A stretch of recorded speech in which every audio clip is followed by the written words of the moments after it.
Mounce, BBG, Chapter 14, Sentence 6. On the upside, you guys probably, most of you, be able to wing this one based on what you already have him giving you. And if you're involved in the debate about free grace at all, you know this is a big debate verse. So you probably know it off the top of your head and don't even have to think about it based on what he gives you. However, we really need to talk about it and think about it. It's a very interesting sentence in several respects. But what makes it tough is, first word in the sentence is your relative pronoun. So, you're thinking about your case number gender, and you look, number gender, you look left for the antecedent, you go, wait a minute, it's first word in the sentence. Not to mention that it's followed by a postpositive gar and then a particle which completes the idea of the relative pronoun. So, you've got this, several strings of, or a string of things here that's happening right at the beginning that might throw you. And don't let it. I just would tell you, take it apart piece by piece. And this is one that I would almost suggest you just kind of do it word by word and then put it back together, or mishmash it around until you get it to look like you know what it sounds like in the English translation. But the key here is to recognize the postpositive gar. So you're going to move that to the front and say for, and hopefully you know by now that has aeon is whoever. So while you do have the relative pronoun here, and that introduces the relative clause, you need to pull out the gar and then run has aeon together to come up with whoever. So it's for whoever, and then he gives you the verb here, wishes. And what I would do is, again, I would just take it piece by piece. The soul of him to save, and then whoever that is will lose. And then, of course, you notice that you have your direct object because you see the new, so it tells you you're looking at the accusative that's going to be the direct object of that particular clause, but it's also feminine. So you're kind of going, well, what's that about? Well, soul is a feminine noun in Greek. So the antecedent to the outtane here is soul. And while you could translate that as will lose her, we don't talk about a soul as a her in English. We talk about it as an it. So, feel free in the future when you run across things like this where there's a gender difference in terms of the way that Greek does it based on grammatical gender and the way that we do it based on natural gender. Just go ahead and translate it as though it's English, and in this case translate it as it. So walking back through the sentence before we talk about it more, for whoever wishes the soul of him to save or to save his soul will lose it. So that's easy enough. The problem is you still got to think about this relative clause, because what happens in this particular sentence is there's two sentences.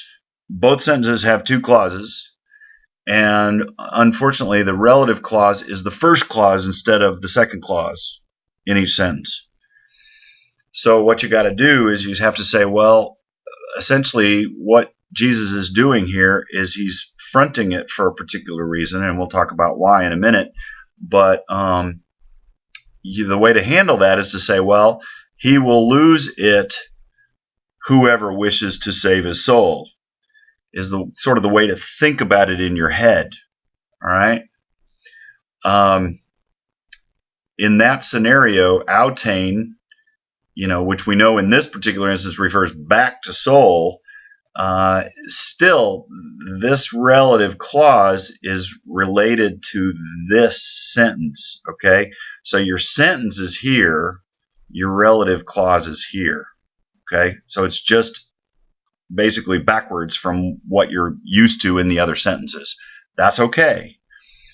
What the has tells you is that within the relative clause, the relative pronoun replaces the subject because it is nominative, singular, masculine, and because it's nominative, as long as your verb will line up, then you can have this as a nominative, and you do. This needs to be a third person singular verb. It is. Therefore, it's like he wishes to save his soul, right? Would be what the has replaces. So again, for case, it's nominative, singular, masculine because it's replacing the subject within the relative clause, which is this long extended thing. All right, you got the same subject here. He will lose it. He will lose what? His soul. Whoever wishes, you know, who's going to lose his soul? The one who wishes to save it. All right. So, bottom line is, antecedent, if you were to point to one, would be the he from this verb. Okay? Because remember, the relative clause is starting the sentence instead of finishing the sentence. So what you do is you say, well, okay, if I'm talking about an antecedent, what's the antecedent of has? Well, it's the he that's in this verb. It's not spelled out. But again, nominative, singular, masculine, relative pronoun replaces subject in the relative clause. But in terms of antecedent, you're looking for something that's nominative and that's singular, right? I'm sorry, number and gender. That's singular and masculine. Singular and masculine. Well, the only thing that's singular and masculine in the main sentence is the subject that's not spelled out. Okay? So it's the he that of he will lose.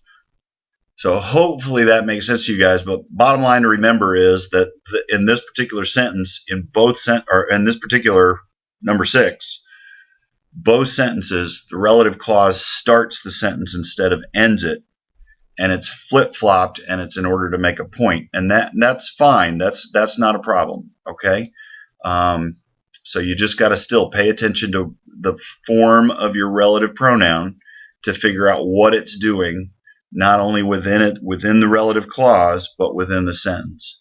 And again, in terms of an antecedent, it's pointing back to that main verb, and the main verb is actually he will lose. Okay? All right, second one, you get the same kind of construction with has done, except that you have a day in the middle instead of a gar, so it's but whoever. You get the same verb, so will lose his soul on account of me and the gospel. That's easy enough. Both of them genitive. Why? Because they are objects of the preposition. All right. So will save her. So same thing. Your main clause is right here. He will save it. He will save it. Who will save it? Whoever wants to lose his soul on account of me and the gospel. So, antecedent of has, even though it's after the fact, it's actually, in this case, like a postcedent, would be the he that is built into the sose. He will save. That's the antecedent of the has, even though it's down here. And again, it's the only reason you need to think about that is because has, as the relative pronoun, is, this is your relative clause. Long relative clause before the main sentence. The main sentence is right here. He will save it. So as a relative clause, you got to go, okay, well, wait a minute. It's still referring to something else. That's why it's a relative clause. And it's referring to the subject of the main clause, which, like I said, is built into the verb in this case. He will save. And that's why it's masculine singular. Also, you notice that it's nominative, and it's nominative because whoever will lose his soul, so it's he will lose his soul, is replacing the subject. Within the relative clause, it's replacing the subject. Okay, and that's why it's nominative. Now, beyond all that, hopefully that makes sense to everybody. And like I said, all y'all are familiar with the verse, so I don't need to go over that a bazillion times. But the other thing that makes this interesting to me, for those of you who've had any Hebrew poetry studies, or even in the New Testament, if you've looked through much of Revelation, you've probably heard the people use the phrase chiasmus. And chiasmus is very common in Hebrew poetry, and it's where there's two sentences, and the first sentence is A idea, then B idea, and then the second sentence or clause is B idea, and then A idea, and that's exactly what Jesus is doing here. And it's a very Hebrew idea. And what I did was I showed it to you here.